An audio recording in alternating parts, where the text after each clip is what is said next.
जगा बड़देवाय नम।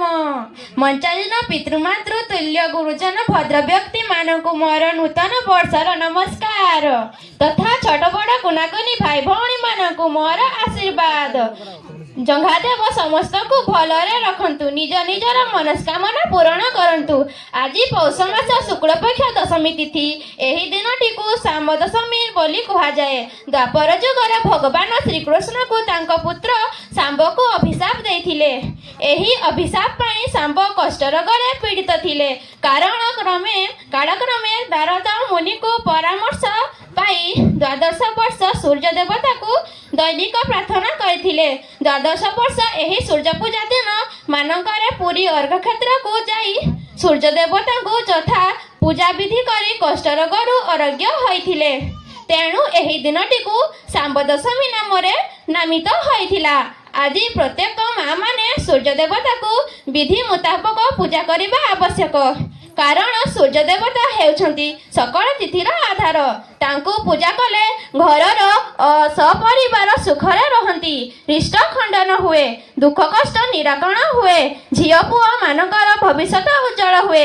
एही पवित्र सांब दशमी तिथि रे गंड समाज इष्ट देवता जंघा, लिंगा, कराटी, चतर, बाउती, तंब्रुसाल और पाटगदी 6 भाई देवता को यथा पूजा विधि अनुसार प्रत्येक गंड अंचल तथा सांगठनिक भाव ऑफिस मानकरे महा आडंबरे पूजा उत्सव चली। पूर्व काल आंभ गंड समाज राजा महाराजा माने राजती करुथिले।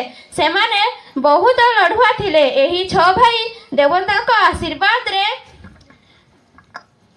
युद्धरे जय होई शत्रु मानकु परास्त करी निज अधीन रे केतेक राज्य रखी पारिथिले। गंड क्षत्रिय नाम रे नामित थिले। आंब षडवंशी गंड समाजर कुल देवता मानकु जानिबा 3 देव मानकर इष्ट देवता लिंगा, 4 देव मानकर इष्ट देवता कराटी, 5 देव मानकर इष्ट देवता छतर बाउती, 6 देव जगतर मानकर इष्ट देवता जंघा, 6 देव अटी मानकर इष्ट देवता तंब्रुसाल, 7 देव मानकर इष्ट देवता पाटगदी। शेष प्रत्येक माँ मानक मु अनुरोध करी जे निज निज इष्ट देवता मानकु प्रत्येक दिन धूप दीप देई घर मानकरे पूजा अर्चना करिवे। आम्भे माने निश्चय सुख शांति रे रही परिबा। एति कही मोर वक्तव्य बंद कली। नमस्कार।